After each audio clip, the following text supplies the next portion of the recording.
And hello again, everybody. My name is Rich Massaro, and this is the show, The World as We See It. It's the local legends portion of the show. And today, really very happy to have as my guest Mr. Myron Petrakis. Myron is the village historian for the village of Norwich. And I have to say, we'll talk about a local legend. I would say that I probably have met or know almost everybody who is at an elected office or what have you in the village. And for years I heard Myron's name, and I didn't believe that there was really a Myron Petrakis because we had never met. And this last summer we finally met. And Myron, I just admire what you do so much. And I had mentioned to you before we started, the first thing I wanted to ask you about, and the story that I would like you to relay, is how you became the historian for the village. Well, starting from the back end backwards, I had been, and I still am, Norwich Board of Fire and Police Commissioner Secretary. I recently celebrated my 50th anniversary last May. It's the longest continuing service of an appointed official in the state of Illinois. How many years was that again? 50. Holy, okay. As a result, my office, the commissioner's office, was right across from Joe Sieb's office, so we had a lot of talking and meeting and so on. And in 1996, I approached Joe and I said, Joe, time is going by and nobody's collecting the history of Norwich. And he looked at me and he says, you do it, Myron. So that's how I became historian. And my first question to Joe was, do you have anything to contribute to the collection? And he says, well, Estelle Sieb has kept scrapbooks from day one of the village being formed until her death. And he'll give it to me. So that was the first donation. We turned it over to the Future Business Leaders of America here in Ridgewood High School.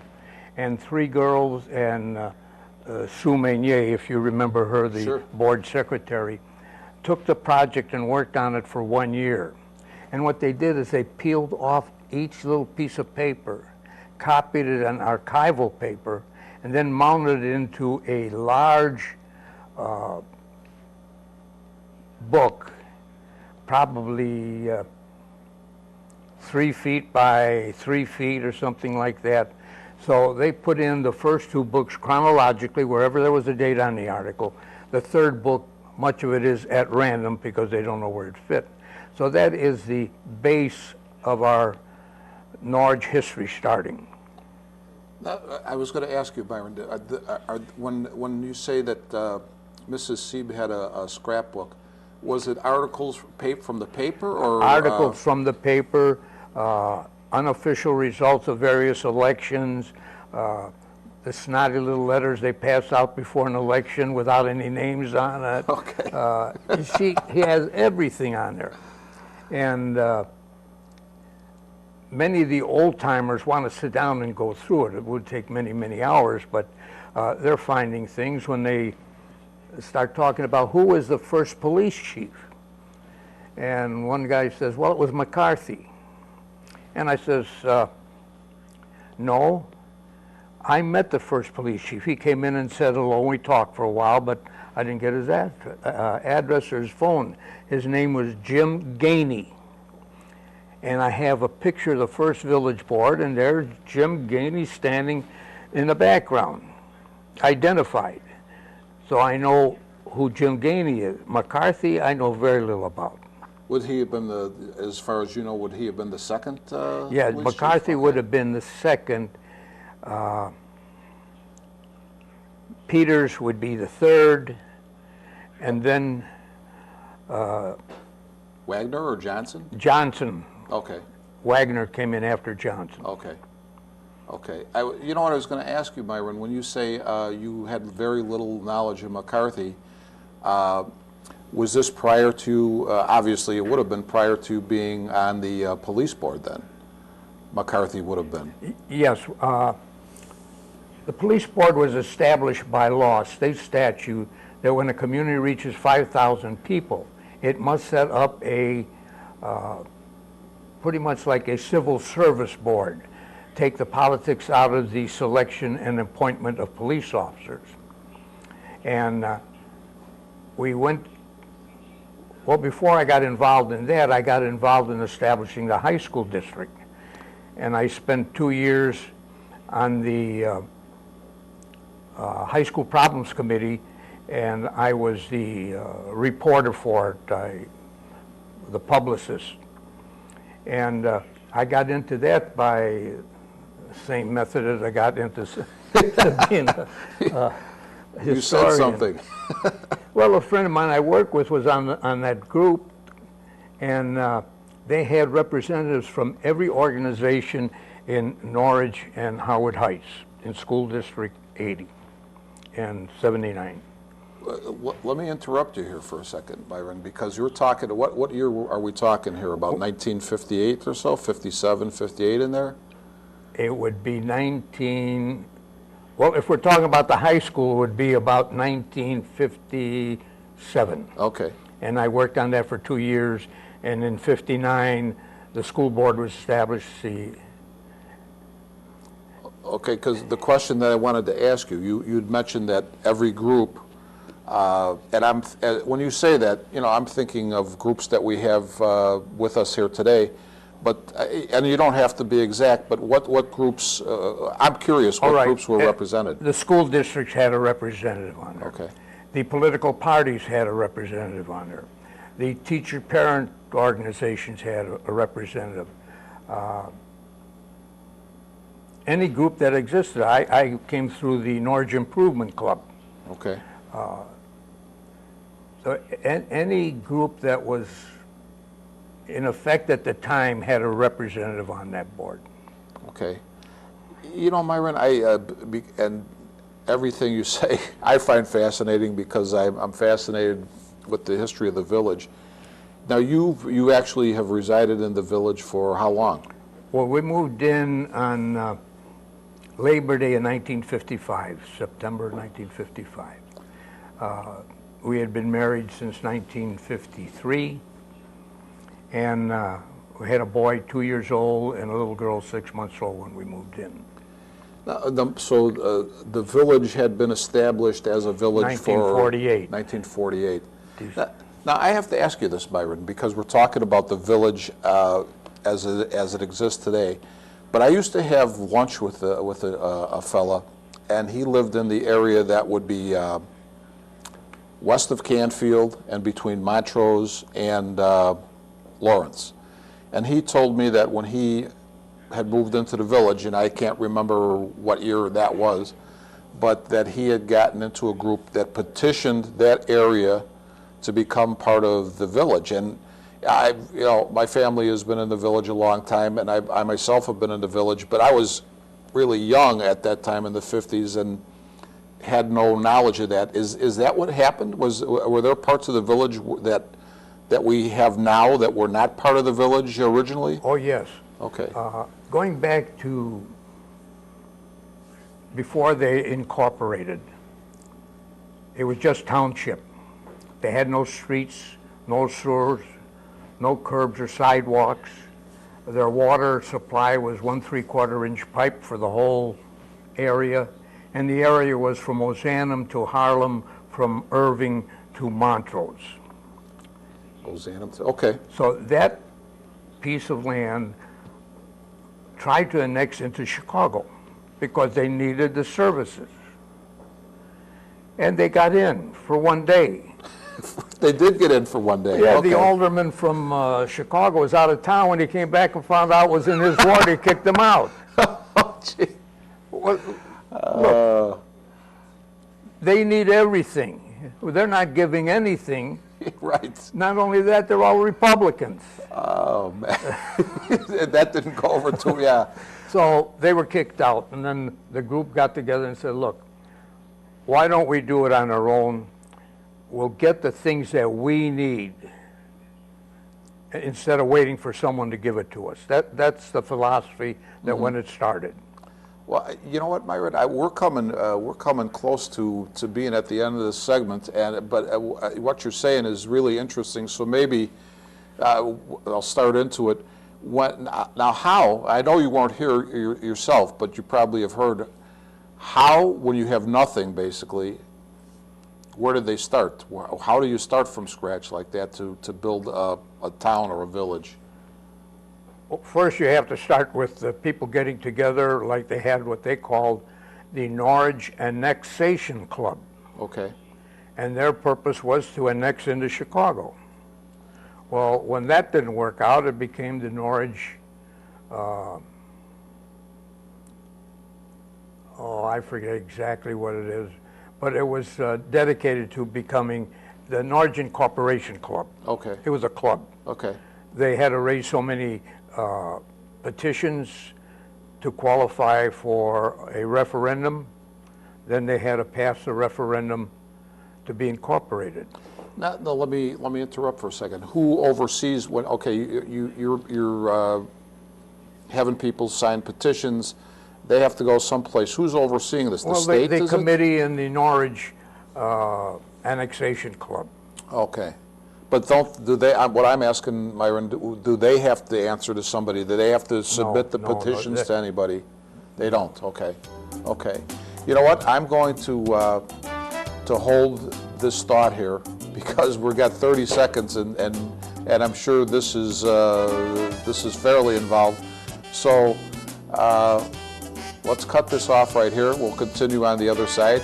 We'll go to break. We're with Myron Petrakis, and to me this is really phenomenally interesting. And we will go to break and we'll see you on the other side. So we'll go to break and see you then.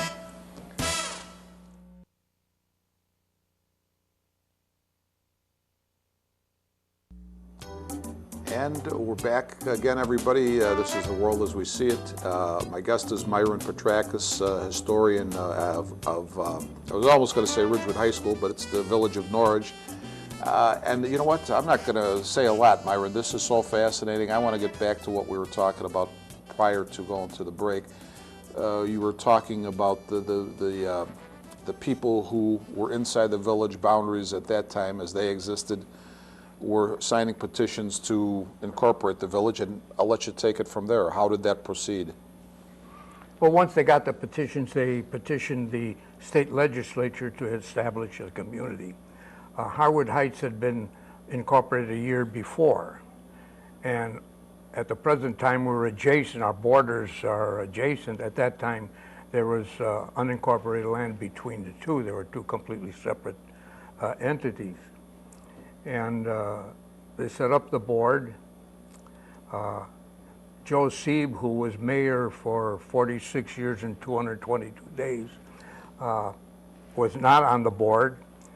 He was not on the first board. He was appointed building inspector. Okay. And when one of the trustees resigned, they appointed him to the village board.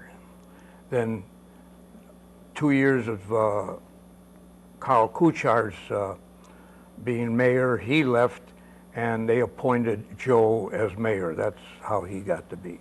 I have to ask you this, because this is the question that I've never heard anybody answer. What was Mr. Kuchar's, did he move somewhere else? Or yes, he did. That was his reason for resigning, okay.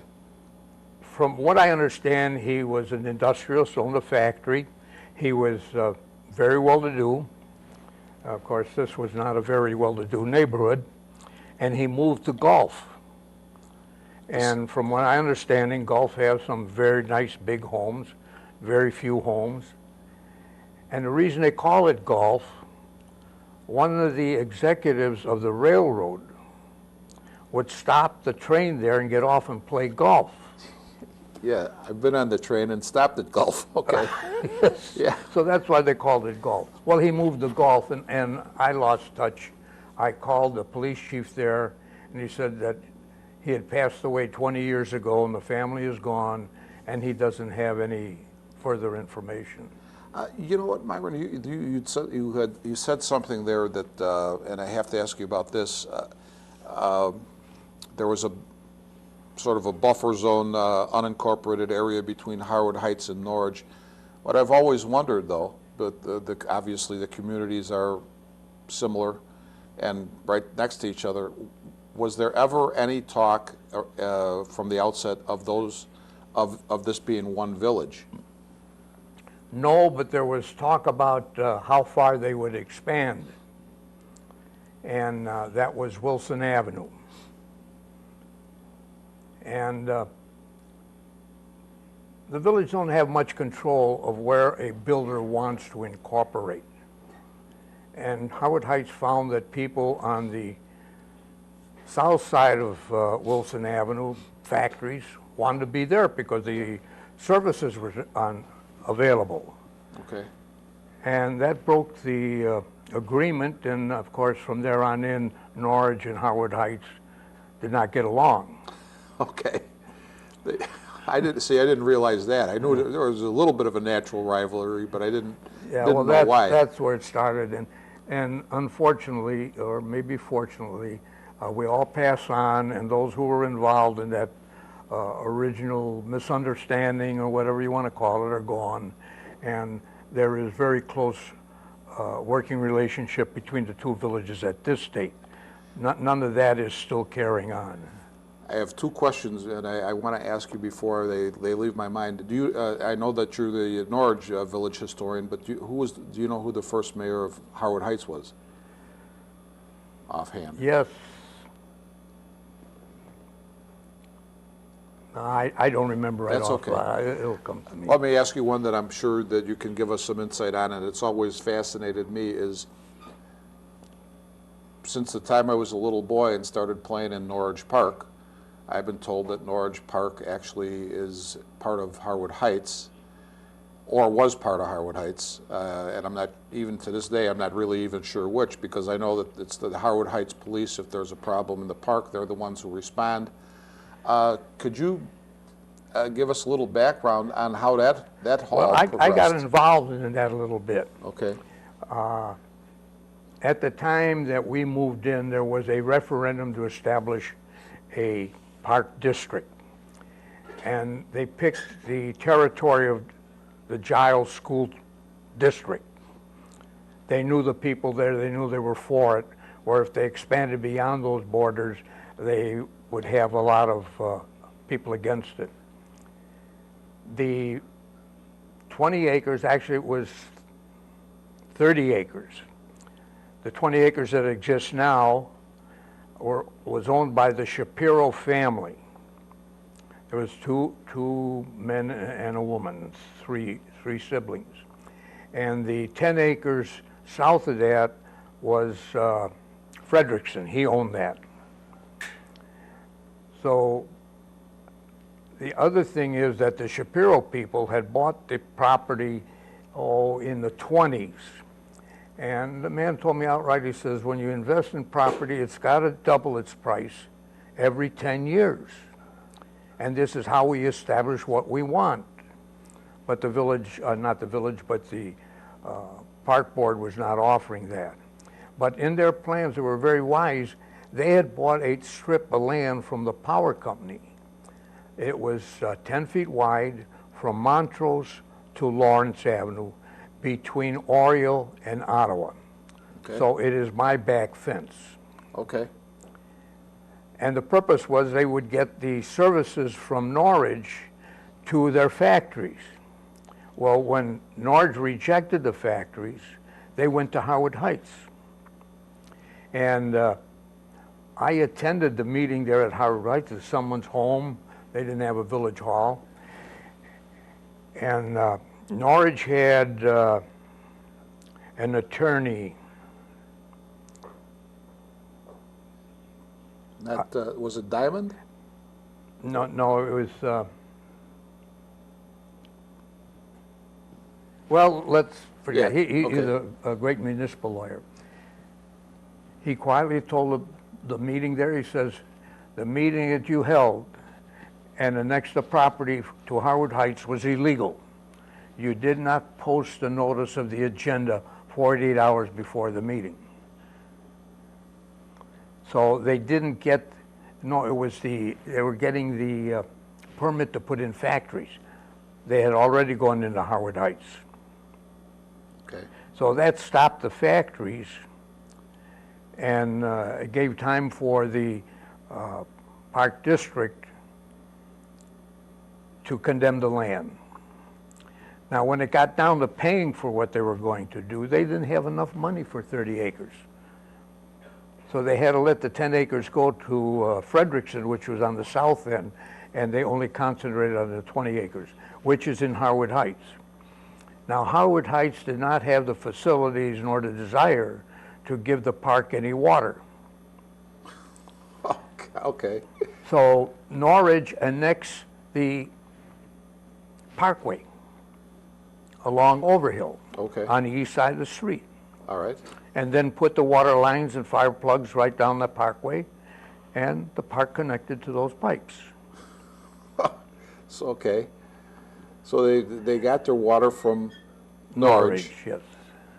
Now, there was, you know what, Myron, I had always heard that there was some deal made where Howard Heights had made a deal with Norwich where Norwich had the use of that property for 100 years or some length of time. Is there any fact or You mean the substance Park to that? District Yes, the has Park a District 100-year? land. Yes, 100-year. I've never heard that. Okay, okay, I don't think they would have entered into something like that. okay. You know, I have to, as we're talking, and we're getting, we're moving along with this show pretty quickly. I have to ask you this. I worked for the Village of Norwich for one summer,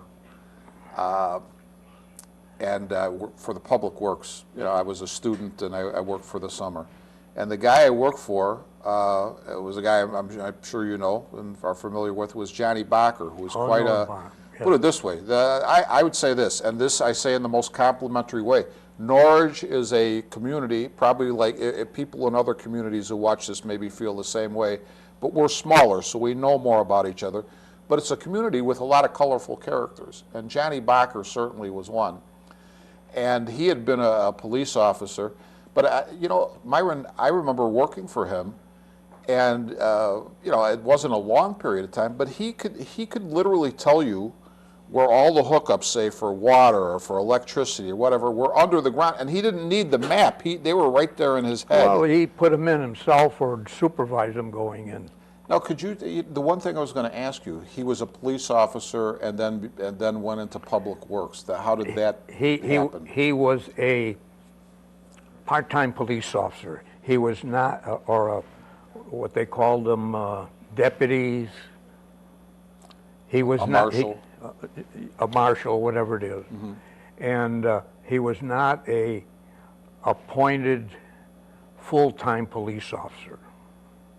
Okay. And most of the guys took the job as part-time police officer. Herb Wolfile, who was on the board with us for many years, he was on the board for a couple of years, and his wife told him to get out of it. It's taken up too much of his time, and he had a family to raise.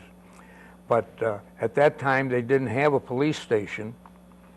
The Harlem Irving Plaza built them a little 3-room village hall. One was the mayor's office, one was the police chief's office, and one was the village clerk's office. Was that where the It's right where the police station is now. Oh, where the police station is now. Okay. It would be the north end of the police station, built around it. Okay. They did not have radios in their squad cars, so the guys would drive around, and if there was a call, the clerk would put a shotgun in the window, which meant, come on in, there's something going on. Okay. So Oh man. River Grove was the jailhouse for Norwich, and then when River Grove put in their radios, they were also the radio communication for the police department. So River Grove was the radio communication originally for the police department? For Norwich. For Norwich. Yes. You know, Myron, I have to say, and I hate to do this because we're coming up to 30 seconds before our next break, and then we're only going to be back for a couple of minutes. I could literally, because I'll give you an example. You just threw out the name Herb Wohlfeil. If we didn't have time constraints and that type of thing, we could probably throw stories back and forth all day, because I remember playing Little League Baseball against Herb Wohlfeil's son, Bobby. Yeah. And I always tell everybody, I tell my kids, I go, hey, he was the mean, I mean, he was a young kid, but we thought he was mean. He would throw the ball at you, okay, when you played Little League. He was a pitcher. He'd throw the ball hard, he'd throw it at you. That was, in those days, that wasn't really thought of as anything out of the ordinary.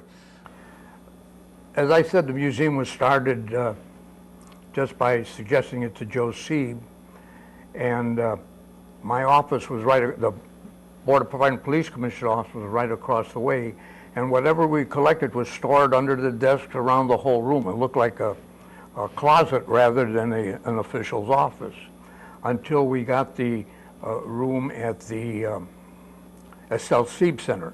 Those rooms were originally card rooms for the seniors to play in. And for the 50th anniversary, we set up a child's vault for a time capsule, and we worked out of there what was going into it, and that's how we really started and got much of the stuff over there. I would recommend people to stop in and look around. We're always there on Tuesday mornings from 8 till 11. We'll stay open later if necessary, and we'll make special appointments if necessary. Myron, you know what, obviously we have to close, but I just want to say how much I admire what you do and how much I admire you, and I really, we talked in between here, hopefully we'll have you back on, because I don't think we've even scraped the surface of everything you've done and collected, so I appreciate you coming on the program, and I hope that we can have you again, and I want to thank you again. Thank you for calling me. Oh, you're welcome.